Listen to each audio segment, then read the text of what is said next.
अरे गोमती, ये सब्जी तो एकदम जली हुई है। तुमने कब से खाना जलाना शुरू कर दिया? राजेश जी ने अपनी पत्नी गोमती से खाना सामने देखते ही कहा। गोमती जी ने कहा, अरे मैंने नहीं जलाई, ये तो सेजल ने बनाई है, उससे जल गई थोड़ी सी। राजेश जी ने तेज आवाज में कहा, इसे थोड़ा जलना कहते हैं क्या? एकदम काली झुलसी हुई है सब्जी, तुम थोड़ा सा जलना कहती हो? ये कौन सा खा सकता है? भला मैं जानवर थोड़ी हूँ। राजेश जी प्लेट उठाकर किचन की तरफ चले गए और पीछे से गोमती जी कहती हुई आई, रुक जाइए, मैं कुछ और बना देती हूँ, मुझे दीजिए, प्लेट लाइए। मगर राजेश जी प्लेट हाथ में लेकर किचन में पहुँच गए और रोटी बनाती सेजल से कहा, बहू सब्जी जल गई तो कोई बात नहीं, कुछ और बना देती, लेकिन मुझे यही खाने को क्यों दे दी? ये तो कड़वी हो गई, इसको खाकर तो पेट में भी दर्द होगा। सेजल फटी आंखों से देखने लगी, क्योंकि वो खुद भी तो जली सब्जी अपने ससुर जी को देना नहीं चाहती थी। मगर उसकी सास गोमती जी ने कहा, अरे सेजल बेटा, ये जली थोड़ी है, बस थोड़ा ब्राउन हो गई है, बल्कि कुरकुरी तो तुम्हारे पापा जी को अच्छी लगेगी, तुम चिंता मत करो, वो खा लेंगे। सेजल आंखों में आंसू भरकर सास की तरफ देख रही थी। वो कुछ बोलती इससे पहले ही सास ने कहा, अरे रहने भी दीजिए ना, आप खा भी तो लेते हैं, उस बेचारी को क्यों डांट रहे हैं? राजेश जी चुपचाप किचन से बाहर चले गए और सोच रहे थे कि पता नहीं क्यों आजकल आए दिन बहू से खाना जल जाता है। इसने तो पहली बार खाना बहुत ही स्वादिष्ट बनाया था, लेकिन आजकल कभी नमक तो कभी तेल ज़्यादा या कभी कुछ और होता ही रहता है। इसकी कितनी तारीफ़ की थी मैंने, इसको तो गोमती जी से भी अच्छा स्वादिष्ट खाना बनाया था। राजेश जी को सब याद आ रहा था। सेजल भी कुछ समझ ही ना पाई, उसे तो ये भी ना पता था कि सब्जी जल कैसे गई। गैस बंद करके कपड़े सुखाने चली गई थी, ये सोचकर कि अभी खाने में समय है, इतनी देर में छत पर कपड़े सुखा आती हूँ, वापस आकर रोटी बना दूंगी। लेकिन तब तक वो ठीक ठाक थी, जाने कैसे जल गई। सेजल ये गुत्थी ना सुलझा सकी, क्योंकि जब आई थी तो गैस बंद थी, लेकिन ससुर जी के गुस्से में समझ गई थी कि दोबारा अगर ऐसा हो तो कुछ और बना कर दे देगी, जिसे डांट भी नहीं पड़ेगी। राजेश जी काफ़ी समझदार व्यक्ति थे और बात को न बढ़ाकर वो खामोश रहकर वहाँ से चले गए। आज सेजल बच गई थी, लेकिन सास की डांट से भला कौन बचता? सेजल, तुम्हें कुछ होश रहता है कि नहीं? सब्जी जलती देखकर मैंने गैस बंद कर दी थी। एक अच्छी पत्नी वो होती है जो सब काम एक साथ अच्छे से बिना नुकसान किए करती है, लेकिन तुम तो आए दिन कुछ न कुछ बिगाड़ती ही रहती हो। गोमती जी आंखें निकाल कर बोल रही थी और सेजल की बोलती बंद थी। गोमती जी ने इस बात को यही ख़त्म नहीं किया, बल्कि रात को खाने के वक्त भी सेजल को ताना मार कर कहने लगी, अब ले भी आओ खाना, या फिर दोपहर की तरह जला कर ही खिलाओगी। सेजल के पति अमित ने उसकी तरफ देखा। माँ का इतना सा कहना उसके गुस्से का हवा देने के लिए काफ़ी था। अमित ने कहा, आज फिर कुछ किया इसने? उसने पूछा तो गोमती जी तपाक से बोली, इनकी लाडली बहू होश में ही कहाँ रहती है, आज सारी सब्जी जला डाली। राजेश जी ने गुस्से से गोमती जी की ओर देखा और कहा, ये तो तुमसे या किसी और से भी हो सकता है, इसमें इतना कहने को क्या ज़रूरत है? अकेली इकलौती बहू है तो क्या इसके पीछे पड़े रहें? राजेश जी ने इतनी सख्ती से कहा कि गोमती जी आगे बोल न सकी। सेजल की शादी को 2 साल पूरा होने को था और घर में ऐसी घटनाएं आम हो गई थी। सेजल से संभालते संभालते भी हमेशा कुछ न कुछ बिगड़ ही जाता था, जिसका हर्जाना उसे सास और पति के गुस्से को झेल कर भरना पड़ता था। लेकिन ससुर जी को पक्ष में लेते देखकर गोमती जी के दिल पर सांप लौटने लगते थे। अगले दिन रविवार था और इस दिन सुबह को नाश्ते में पूरियाँ बना करती थी। आरती गर्मा गर्म पूड़ियाँ तलकर सबको खिलाती। आज भी सुबह उसकी ही तैयारी थी। सेजल ने कढ़ाई में तेल डालकर गैस पर रख दिया, लेकिन बिना गैस ऑन किए कमरे में किसी काम से चली गई। कुछ देर बाद जैसे ही आई तो पूरे किचन में कढ़ाई का तेल धुआं धुआं होकर फैल गया था। अरे मैं तो गैस जलाकर ही नहीं गई थी। सेजल ने आकर झट से गैस बंद की। पीछे से खांसते हुए गोमती जी के साथ राजेश जी भी आ पहुँचे और कहने लगे, अरे इतना धुआं क्यों है घर में? सेजल बेटा, सब ठीक तो है ना? गोमती जी ने इधर उधर और फिर कढ़ाई की तरफ देखकर कहा, ये तो सारा तेल तुमने जला दी सेजल, सेजल ये सुनते ही डर गए कि अब उसकी खैर नहीं, लेकिन ससुर जी को सामने देखकर उसकी हिम्मत बंधी हुई थी। गोमती जी ने दोबारा कहा, अरे बोलती क्यों नहीं हो? नुकसान करके सीधा बनना तो तुम्हें खूब आता है। इसके बाद वो अमित अमित आवाज़ देती हुई किचन से बाहर निकल आई। राजेश जी बाहर डाइनिंग टेबल पर बैठ गए थे और अब तक कुछ नहीं बोले थे। अमित माँ के साथ दंदनाता हुआ वहाँ आया और ज़ोर से चिल्लाया, सेजल तुम इस घर में आग लगा कर ही रहोगी क्या?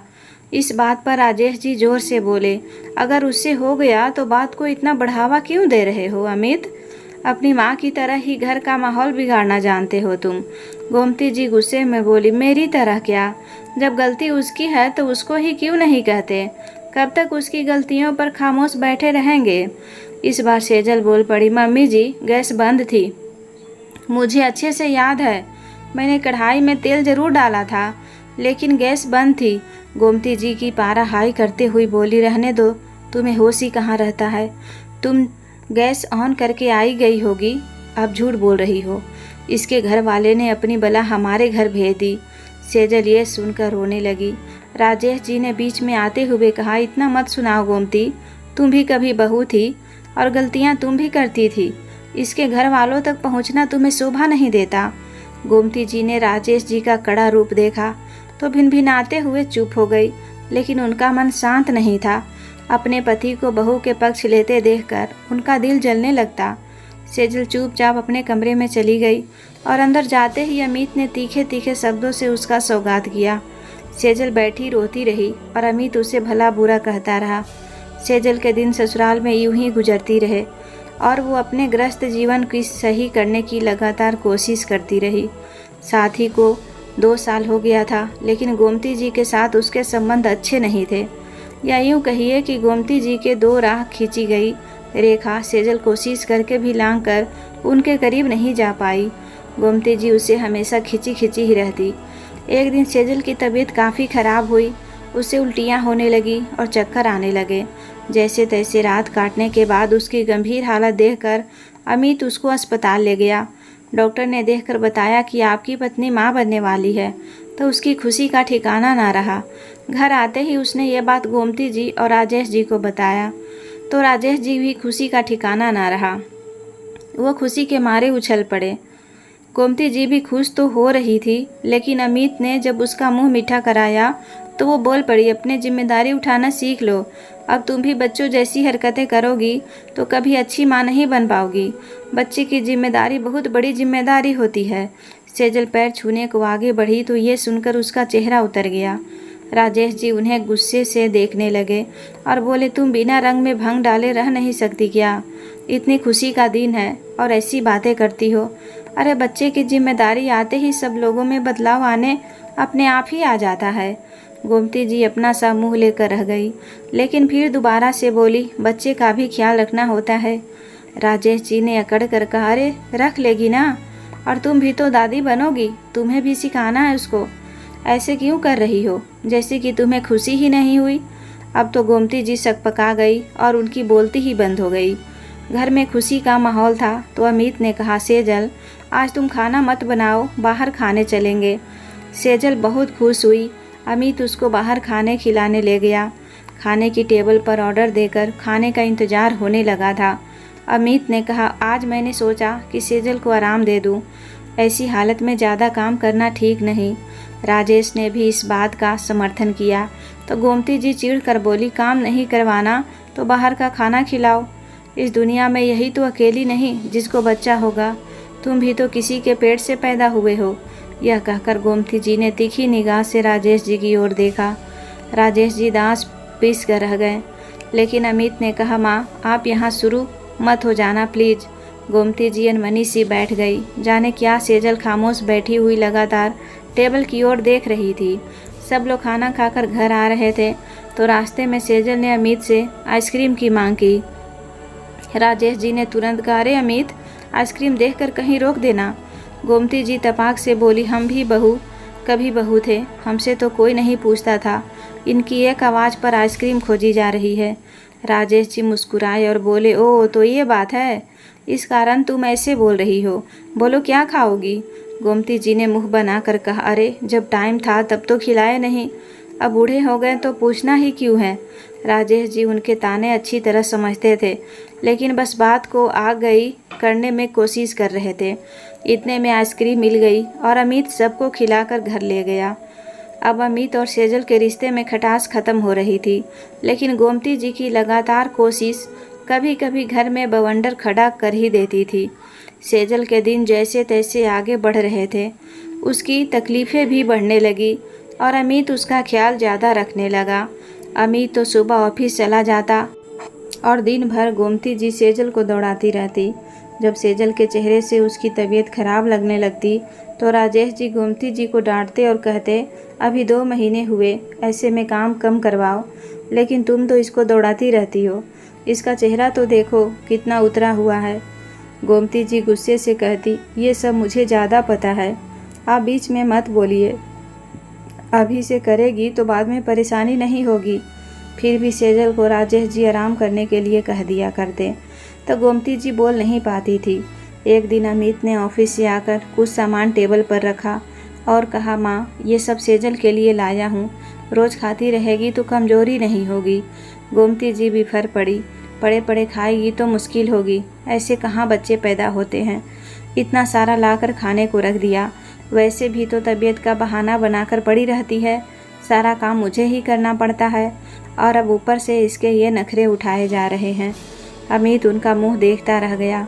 गोमती जी बोली, सही बोल रही हूँ, कोई काम नहीं करती है, केवल सोती ही रहती है, ऐसा कौन सा ही युवराज पैदा करने वाली है।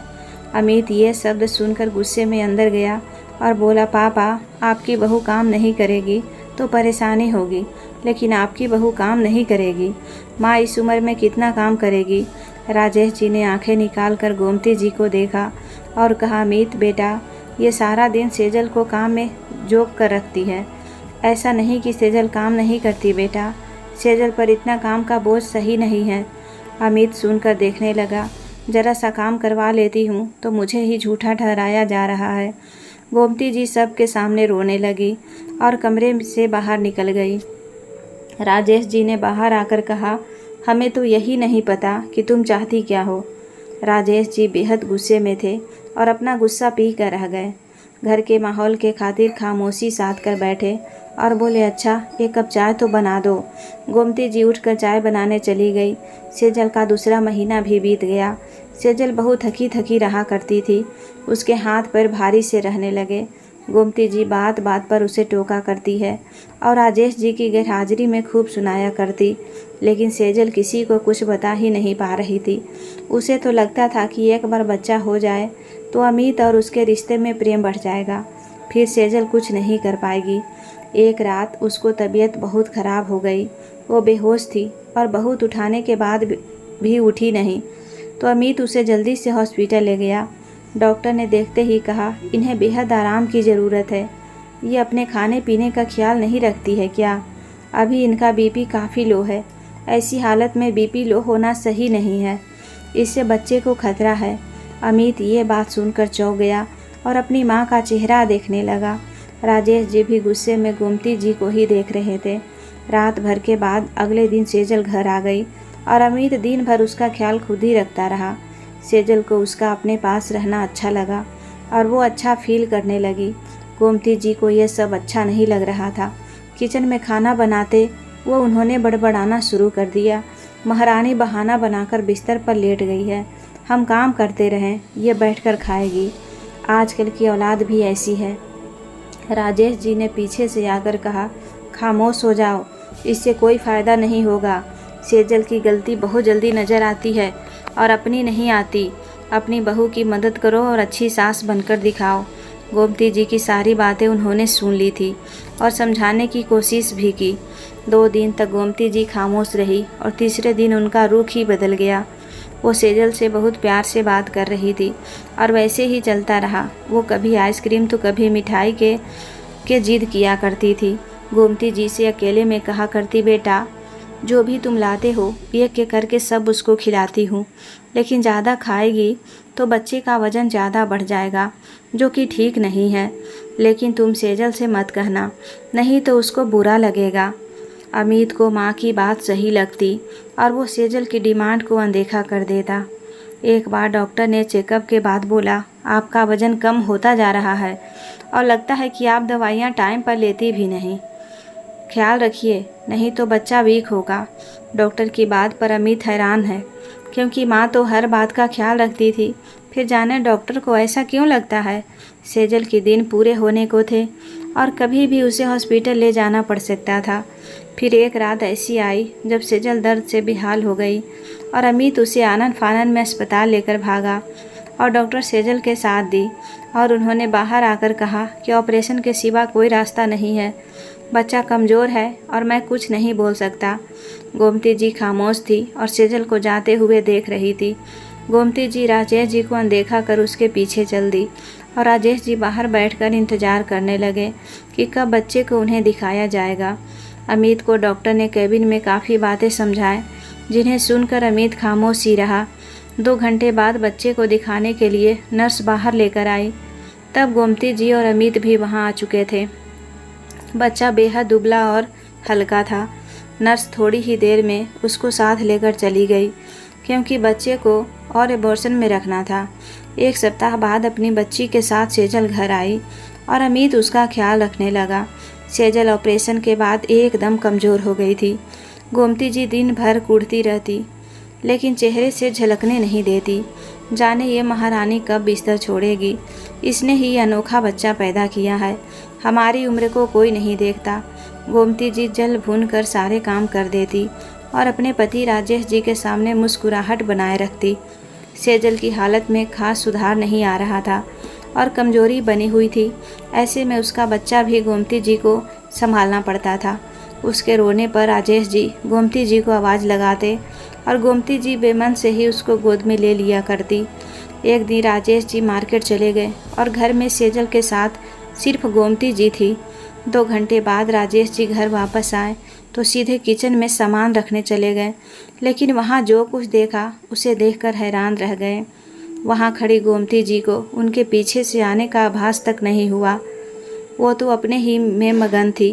राजेश जी तुरंत किचन से बाहर चले आए और अपने कमरे में आकर बैठ गए और जैसे कुछ देर बाद वो सेजल के कमरे में पहुंची तो राजेश जी को वहां पहुंच गए और सेजल नहीं थी। राजेश जी ने कहा, सेजल कहाँ गई गोमती? तो उन्हें देखकर गोमती जी ने कहा, अरे आप कब आए और ये महारानी कहाँ चली गई? मुझे तो कहा कि बच्चे के लिए दूध ला दो और कुछ खाने को बना दो।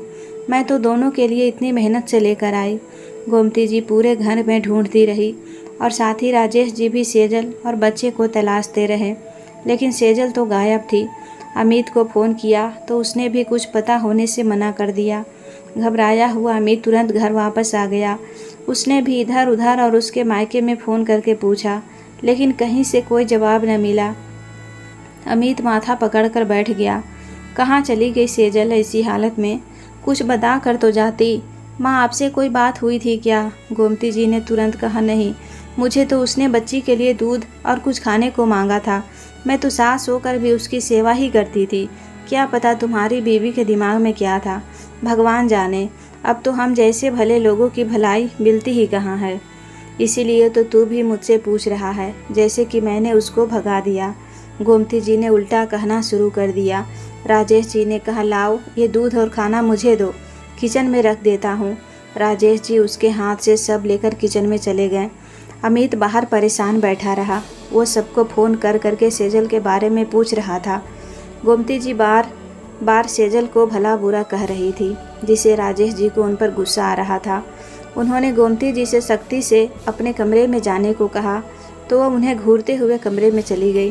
राजेश जी अमित से बात करने लगे कि सेजल इस तरह बिना कहे कहाँ चली गई। कुछ राजेश जी उठकर कमरे में गए तो देखा गोमती जी अभी भी बड़बड़ा रही थी, लेकिन उनके चेहरे पर इस बार हल्की मुस्कान थी। अमित जी के जाते ही उनके चेहरे के हाव भाव तुरंत गुम हो गए। राजेश जी कुछ देर बैठे सोचते रहे कि अचानक से उठकर अमित के पास गए और आकर जोर से बोले, जब तुम्हारी बीबी चली गई तो तुम यहाँ क्या कर रहे हो? निकलो यहाँ से।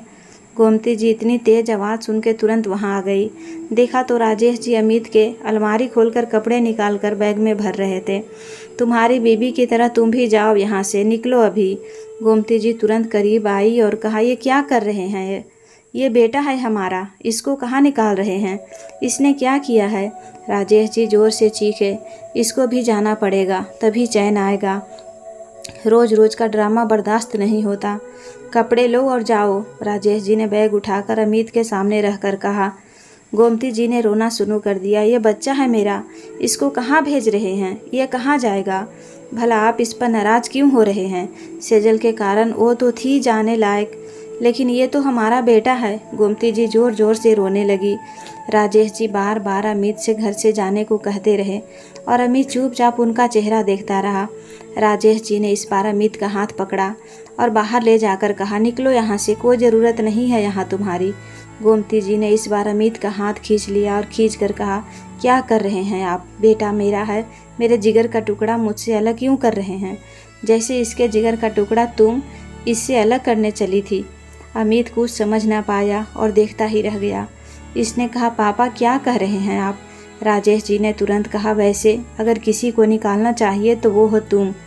राजेश जी ने गोमती जी का हाथ पकड़ लिया और बाहर जाने को कहा। गोमती जी बोली, आप मेरे ही पीछे पड़े रहते हैं, अब मैंने क्या कर दिया? सास होकर बहू की इतनी सेवा की, देखिए इसके बदले मुझे क्या मिल रहा है। राजेश जी ने कहा, थोड़ा रुको, अभी सब क्लियर कर देता हूँ। राजेश जी ने अपने फ़ोन से कॉल करके कहा, आ जाओ। अमित ने कहा, किसे बुला रहे हैं पापा? राजेश जी ने कहा, देखते जाओ यहाँ क्या तमाशा होने वाला है। 15 मिनट में सेजल सामने आ खड़ी हुई और गोद में उसकी बच्ची भी थी जो भूख से बिलबिला रही थी। अमित ने उसको देखते ही सीने से लगा लिया। सेजल कहाँ चली गई थी? हम कितने परेशान थे। रोको, पहले मैं इसके लिए दूध ले देता हूँ। पापा वो दूध ला दीजिए ना जो माँ ने बनाया था। राजेश जी मुस्कुरा कर बोले। गोमती, मैं दे दूँ बच्ची को दूध? अब तो अमित भी आ चुका है। गोमती जी तो जैसे काटो तो खून नहीं, वो जमी सी बैठी रह गई। उसके मुंह से एक शब्द नहीं निकला। अरे माँ बोलो ना, वो दूध आप ला दो किचन से। अमित ने कहा। तो भी गोमती जी टस से मस्त ना हो। राजेश जी ने कहा, गोमती दूध लाकर क्यों नहीं देती हो? तुमने तो बहुत मेहनत से बनाया था, और जो सेजल के लिए बनाया था वो भी ला दो। गोमती जी की आंखें फटी हुई थी और वो तुरंत बेहोश होकर एक तरफ गिर गई। राजेश जी ने तुरंत उठाए और उनका हाथ पकड़कर कहा, उठो गोमती, अभी नाटक बंद करो। अगर मैं टाइम पर नहीं आता तो आज माँ और बच्चा हम दोनों खो चुके होते। गोमती जी का हाथ जोर से खींचा तो वो दर्द से कराह गई। अमित ने कहा, पापा ये क्या हो रहा है? मुझे क्लियर बताइए। सेजल, तुम्हें क्या कुछ पता है? तो सेजल ने कहा, मुझे कुछ नहीं पता अमित, मुझे तो पापा ने मार्केट से आते ही बाहर जाने को कहा और ये भी कहा कि जब तक मैं ना बुलाऊं तब तक मत आना, तो मैं मंदिर चली गई थी। अमित ने तुरंत राजेश जी की तरफ देखा और पूछा, पापा आप ही बताइए कि क्या बात है? बोलो गोमती। इस बार राजेश जी की दहाड़ सुनकर गोमती जी कांप गई और माफ़ी मांगने लगी। नहीं गोमती, इस बार माफ़ी नहीं मिलेगी। मैंने हर बार तुम्हें माफ़ किया है। जब से ये बेचारी ब्याह कर घर में आई है तब से तुम इसके पीछे पड़ी हो, और कारण सिर्फ यह है कि पहली बार जो खाना बनाया था तुमसे अच्छा था। मैंने ऐसा कहने के बाद तुम इसे कितनी चिढ़ गई थी। इसको परेशान करने का कोई मौका नहीं छोड़ा। कभी इसकी सब्जी में नमक डाल दिया तो कभी तेल गिरा दिया, कभी खाना जला दिया। इसको डांट पड़ती रही और इन सब के लिए भी तुम इसको सुनाती रही, जबकि ये सब तुम कर रही थी। तुमने खुद तो सुनाया, बल्कि जम कर डांट भी लगवाई और पूरी कोशिश की कि दोनों के हर वक्त झगड़ा बनी रहे।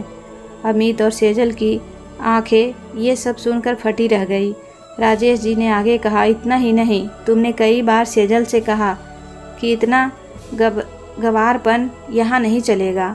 नहीं होता तो चली जाओ, मैं अपने बेटे के लिए तुमसे कई गुना स्मार्ट बहू ले आऊँगी। बोलो, ये नहीं कहा तुमने? राजेश जी ने दहाड़े मार कर पूछा। गोमती जी डर के मारे कांप रही थी। तभी अमित किचन से दूध ले आया और बच्ची को मुंह में डालने ही वाला था कि राजेश जी ने देखते ही फुर्ती से अमित से दूध का बोतल छीन ली। अमित दंग रह गया, उससे कुछ समझ नहीं आया। उसने इस बार गुस्से में कहा, पापा कम से कम बच्चे को दूध तो पीने दीजिए, ये देखिए कब से भूखी तड़प रही है।